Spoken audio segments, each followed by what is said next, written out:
जय श्री राम। राष्ट्रथम वंदे मातरम। हर हर महादेव।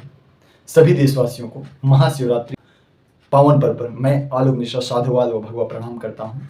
आज शिव जी के विवाह का थोड़ा चर्चा करेंगे। हालांकि मुझे पता है मेरे मस्तिष्क की इतना क्षमता नहीं और मेरी जिह्वा इतना पवित्र नहीं कि शिव जी के बारात का वर्णन कर सके। थोड़ा प्रयत्न करूंगा। इसके पहले हम शिव तांडव का एक पाठ कर लेते हैं, फिर अपने महादेव के विवाह का स्टोरी थोड़ा साझा करेंगे। वीडियो अंत तक बने रहना। वीडियो थोड़ा लंबा होगा पर बहुत ही इंटरेस्टिंग और बहुत ही महत्वपूर्ण होने वाला है। ओम नमः शिवाय। शिव तांडव स्तोत्रम।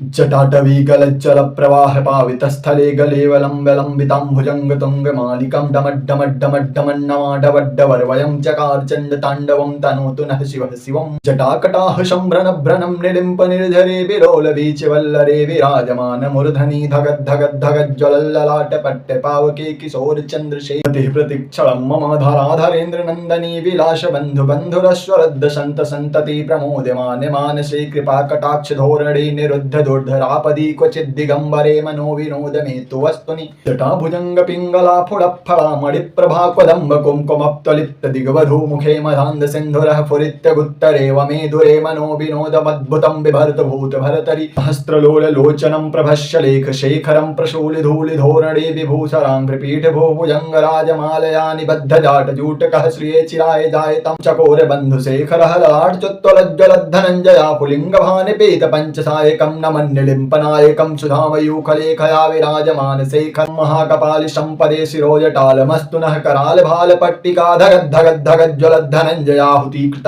प्रचंड पंचसायके धराधरेन्द्र नंदनी कुचाग्र चित्रपत्र कल्पनेक शिल्पिने त्रिलोचने रतिर्मम नवीन मेघमण्डले निरुद्ध दुर्धराफुरत्यो निशीथिनी तमः प्रबन्ध बन्ध कंधरः निलिम्प निर्धरे धरस्तु नोतु कृत्तु सिन्धुरः कलानिधान बन्धुरः श्रियं जगद्धुरन्धरः प्रफुल्ल नील पंकजं प्रपंच कालिमप्रभावलम्ब कंद कंदलीर्चिप्रबन्ध कंधरं स्मरच्छिदं पुरच्छिदं भवच्छिदं मखच्छिदं गान्ध कक्ष कक्षिदं तमन्त कक्षिदं भजे अखर्व सर्वमंगला कलाक बंध मंजरी रस प्रवाह माधुरी बृजुम्भरा मधुभृतं स्मरान्तिकं पुरान्तिकं भवान्तिकं मखान्तिकं गजान्तिकान्तिकान्तिकं तमन्तिकान्तिकं भजे जयत्र द्रभुजंगमश्च शुद्धनिग्रमकराल भाल हव्यवार्धिमिद्धिमिद्धिमिध्वनि मृदुंग तुंग मंगलम ध्वनिक्रम प्रवर्तितं प्रचंड तांडवः शिव दुसीद चित्रल्पयो भुजंग मौक्तिमोक्त्र्यो गरिष्ठ रत्नलोष्ट्र्यो सुहक्ष पक्ष पक्षियो त्रिडारविंद्र चक्षियो प्रजा महेन्द्र महेन्द्रियो समर्पवर्तिकः कदा सदा शिवं भवाम्यहम् इदं हि नित्यमेव मोक्तमोक्तवं पठन्न रोषवन्न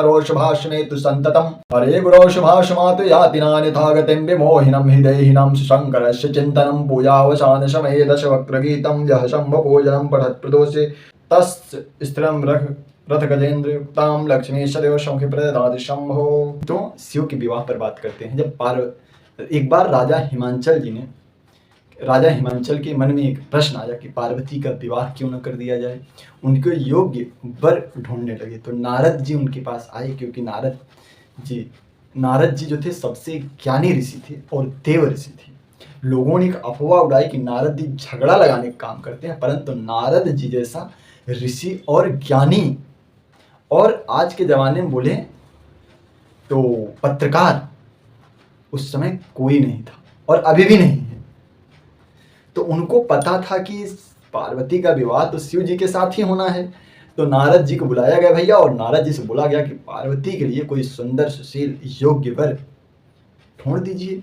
नारद जी ब्रह्मा जी के पास गए और ब्रह्मा जी विष्णु जी का परामर्श लेते हुए ये एक योजना बनाई गई कि पार्वती आदि शक्ति हैं, अगर उनके लिए वर ढूंढना है तो शिव महादेव देवाधिदेव से अच्छा वर कौन हो सकता है। अब भैया शिव जी जो थे लेकिन समाधि में लीन थे। पार्वती जी तपस्या करने लगी। फिर तपस्या करते करते करते करते बहुत समय बीत गया। फिर शिव जी ने उनको कई तरीके से भ्रमित भी किया कि हो सकता है कि तपस्या भंग हो जाए, या फिर मुझको दिल से नहीं चाहते हैं तो अपना विकराल रूप वगैरह वगैरह, बुढ़े का रूप, तमाम रूप दिखाते हैं। आप लोग की स्टोरी तो पता रहेगा काफ़ी हद तक। फिर भी पार्वती जी तो आदि शक्ति हैं, उनको सब पता है। तो वो महादेव को वर के रूप में ही वर मांगते हैं। तो महादेव तथास्तु कहते हैं और शिव जी की बारात की तैयारियां यहाँ से शुरू हो जाती हैं। ये तय हो गया कि शिव जी का बारात पार्वती के साथ होगा। हिमांचल जी भी मान गए। हिमांचल जी को बताया गया कि जो सभी देवताओं से उत्तम है, देवाधिदेव महादेव हैं, आपकी कन्या के वर के अधिकारी वही। हिमांचल जी पूरा भव्य दिव्य तरीके से बारात की तैयारियां स्वागत में लग गए। अब इधर देवता लोग भी एक एक दो दो महीने पहले से फेशियल वेशियल करा करके, ब्लीचिंग करा करके, बाल वाल एकदम डाई कलर एकदम फुल स्मार्ट बन करके तैयार थे भाई बारात में आने के लिए। सब सोचते थे मुझे कोई देखेगा, मुझे कोई देखेगा।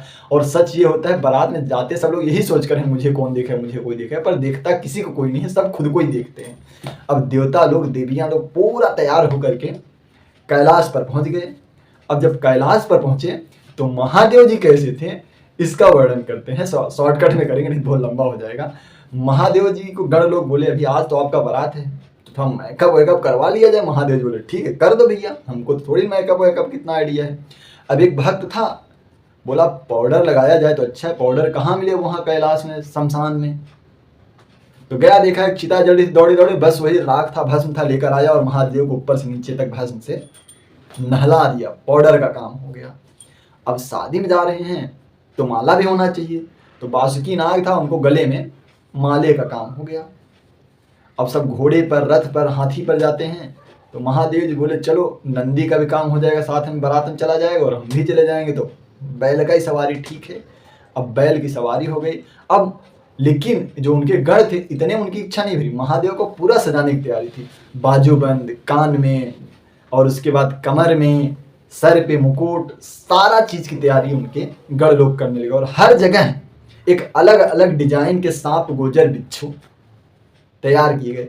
हाथ में यहाँ पर कलाई में पतला पतला सांप, उससे थोड़ा मोटा सांप बाजूबंद, बाह में।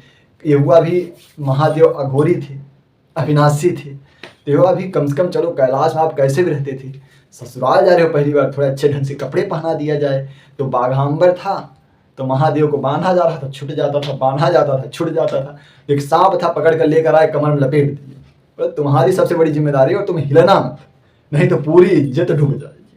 अब महादेव के गण लोग उनको इस तरीके से सजाए थे कि सिर्फ उनके शरीर में पूरे दो चीज छोड़ करके सब विकराल था। पहला था चंद्रमा और दूसरा थे सर से निकली गंगा। अगर इन दो चीज को छोड़ दिया जाए तो बाकी सब विकराल था। ना तो ऐसी दूल्हा कोई देखा और ना ही कोई कभी देख पाएगा। जब देवता लोग आते थे देखते थे तो अरे बाप रे, सर पकड़ लेते थे, हम इतना मेहनत किए हैं और दूल्हा ऐसा जाएगा तो हमें कौन देखेगा, सब दूल्हे को ही देखेंगे। सबका प्लान चौपट हो गया। देवियां तो भगवान में क्या ऐसे भी लड़के के लिए कन्या है, ऐसे भी वर का शादी हो रहा है, कौन सा बाप अपनी बेटी देगा। अब ब्रह्मा जी, विष्णु जी, इंद्र जी सब परेशान हो गए। तो विष्णु जी को एक सुझाव आया, बोलते हैं बर अनुरूप बारात है नाही, यानी कि बारात के हिसाब से दूल्हा नहीं, ऐसा नहीं, दूल्हे के हिसाब से बारात नहीं है। तो अगर हम इस तरीके से जाएंगे तो वहां पर हमारी हंसी हो जाएगी, इसलिए सब लोग अपने अपने घर को लेकर के निकलो।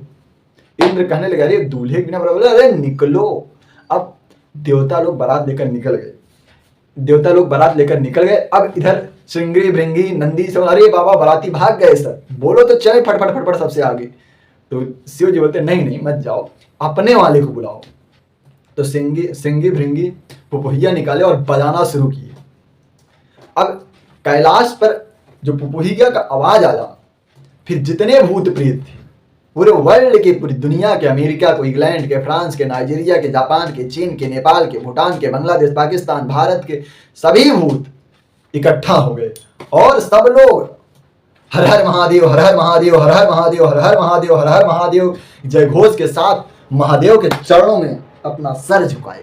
और भूतों का वर्णन ऐसा है, किसी के पास सर ही नहीं है तो कोई अपना सर हाथ पर लिया है, किसी के शरीर में 20-25 मूड़े मूड़े, किसी के एक भी हाथ नहीं है, किसी के पीठ में हाथ निकला है, पेट में हाथ निकला है, पैर में हाथ निकला है, सर पे हाथ निकला है, किसी के शरीर में एक आँख ही नहीं है, किसी पूरे देही भर आँख ही आँख है, किसी कोई इतना मोटा है तो कोई एकदम पतला है, कोई एकदम बड़ा है तो कोई एकदम छोटा है, कोई एक कान है, किसी के पास पूरे शरीर में कान ही कान है, पर सबके पास एक चीज सेम था।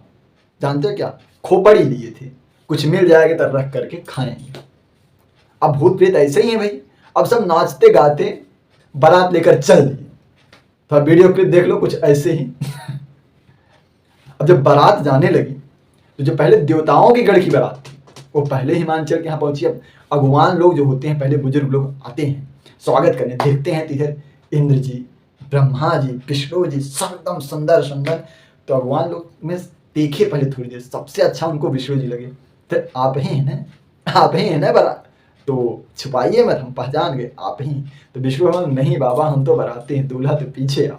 सब लोग और खुशी से नाचने, जिस बारात का बाराती इतना अच्छा, दूल्हा कितना अच्छा होगा, आय हाय हाय हाय। और उधर शिव जी के गढ़, बकड़ बम बम बकड़ बम बम बकड़ बम बम अकड़ बम बम बकड़म बकड़म अकड़म बकड़म बकड़ बम बम बकड़ बम बम करते करते बस आ रहे थे, नाचते गाते। अब भूत लोग कैसे गाएंगे, उनकी भाषा तो हमको भी नहीं आती, हम आपको गा कर बताएं। बस वो लोग गाते आ रहे थे अपने लैंग्वेज में, और जिधर से आते थे गांव का गांव खाली हो जाता था, शहर का शहर खाली हो जाता था। सब बोलते भैया जो रात में दिखते हो दिन में दिख रहे हैं।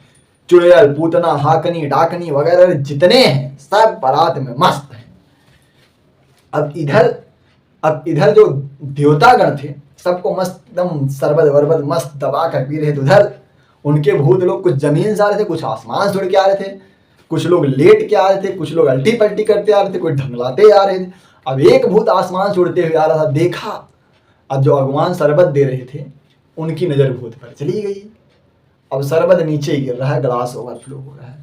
कहते हैं इतना बिगड़ाल रूप से बारात आई कि जो अगवान थे, जो आदमी थे, छोड़ो, वो तो खड़े रहकर उनकी आंखें खुली की खुली रह गई। जो वाहन थे, हाथी घोड़े, सब डर के भाग गए। इतनी विकराल बारात थी।